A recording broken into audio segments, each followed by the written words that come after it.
Imagine por um instante que o homem mais rico do planeta em 2012 não fosse Elon Musk. Parece impossível hoje, quando Musk domina manchetes com foguetes, carros autônomos e bilhões inimagináveis.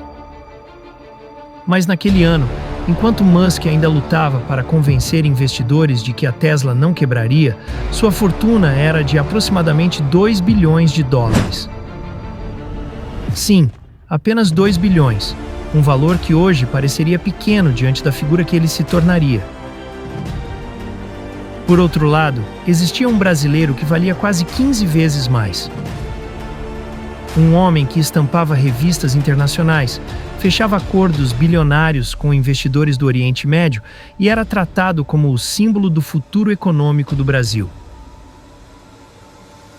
Esse homem era Eike Batista, com uma fortuna estimada em 30 bilhões de dólares, acima de magnatas tradicionais, acima de empresários lendários e muito acima de Elon Musk naquela época. Para muitos, era apenas questão de tempo para que Eike se tornasse o homem mais rico do mundo. E ele mesmo dizia isso abertamente. Mas o que o mundo não imaginava era que esse mesmo homem, em poucos anos, perderia absolutamente tudo. Não uma parte, não metade de tudo. Uma queda tão completa, tão rápida e tão brutal, que até hoje é estudada como um dos maiores colapsos financeiros da história moderna. E se você quer entender como isso aconteceu, prepare-se, porque esta não é apenas uma história de negócios. É uma história de ambição, de fé cega, de números inflados, de promessas que não se cumpriram, de decisões arriscadas, de provas documentadas e de um império inteiro que desmoronou diante dos olhos do mundo. Eike Batista sempre foi visto como um homem de energia e de aposta. Sua história começa no interior do Brasil, no meio do garimpo, onde ele comprava ouro diretamente de garimpeiros. Ali, ele aprendeu o valor do risco, a velocidade das negociações, a instabilidade natural da riqueza. Segundo ele mesmo, foi nessa fase que fez seu primeiro milhão antes dos 23 anos.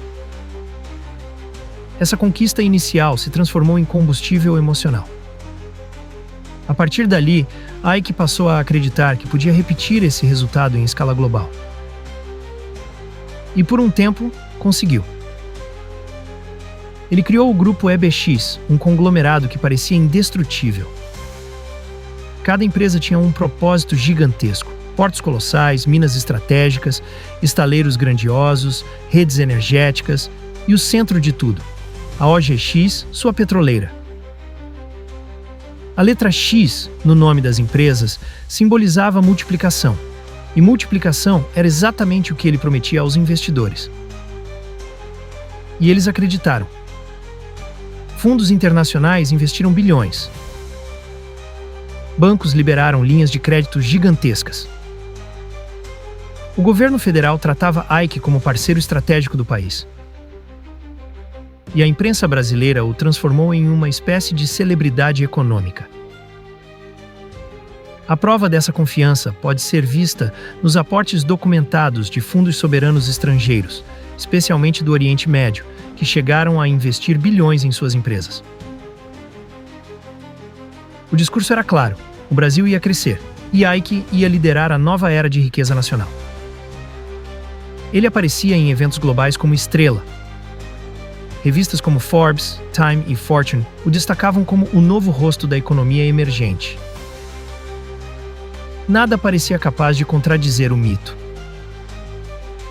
Mas por trás da narrativa triunfante havia rachaduras internas, relatórios que não combinavam com as promessas exuberantes e riscos que foram ignorados. O maior deles estava na OGS. Eike anunciava reservas de petróleo gigantescas, projeções de produção bilionárias, perspectivas que deixavam investidores eufóricos. Mas a realidade técnica estava longe disso. E aqui surge a primeira e mais importante prova da queda. Os relatórios internos da OGX mostravam que os poços não produziam nem perto do que Eike prometia ao mercado. Cada documento publicado, cada atualização técnica, cada resultado de perfuração mostrava um cenário muito diferente do anunciado. Essa diferença colossal entre promessa e realidade acendeu o alerta no mercado. Quando os comunicados oficiais revelaram que os poços seriam descontinuados, o castelo começou a ruir.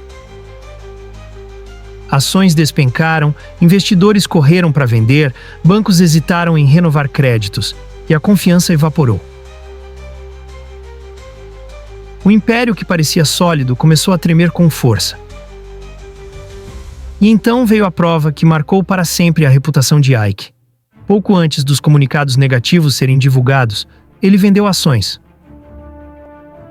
Isso foi registrado pela CVM, analisado pela Justiça, estudado por especialistas. As evidências mostravam que ele se desfez de ações justamente no momento em que sabia que os relatórios negativos seriam publicados. A queda deixou de ser apenas financeira, tornou-se moral, pública e devastadora. A imagem do homem mais rico do Brasil se transformou na imagem de um empresário acusado, cercado por processos, críticas, suspeitas e manchetes arrasadoras. E enquanto tudo isso acontecia, Elon Musk, aquele que em 2012 era apenas mais um bilionário pequeno, estava se tornando uma das maiores fortunas da história. SpaceX prosperava, Tesla expandia e Musk se tornava o homem mais rico do planeta. A ironia é esmagadora. Em 2012, equivalia 15 vezes mais que Musk. Em poucos anos, Musk valeria dezenas de vezes mais do que Ike já havia sonhado, enquanto Ike tinha perdido absolutamente tudo. A história de Ike Batista é uma das mais extraordinárias e dramáticas já vistas na economia mundial. Uma ascensão meteórica, baseada em ambição ilimitada, confiança infinita e promessas grandiosas. E uma queda tão profunda, tão rápida e tão completa que até hoje assusta quem estuda grandes fortunas.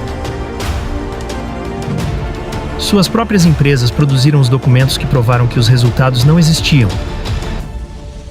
Seus contratos mostraram que ele apostou além do suportável. Suas ações vendidas foram registradas. Seus bens apreendidos foram listados. Cada pedaço dessa história está documentado. E é por isso que ela impressiona tanto. A queda de Ike não é apenas uma história financeira. É uma história humana, psicológica, política, empresarial, ética. É a história de um país que acreditou num herói econômico. É a história de um homem que acreditou demais em si mesmo. É a história de bilhões criados e evaporados. É a história de como um dos homens mais ricos do mundo se tornou um dos maiores exemplos de destruição de riqueza da história moderna. E assim, encerramos a história do homem que brilhou mais do que todos e que caiu mais do que qualquer um. Até o próximo vídeo.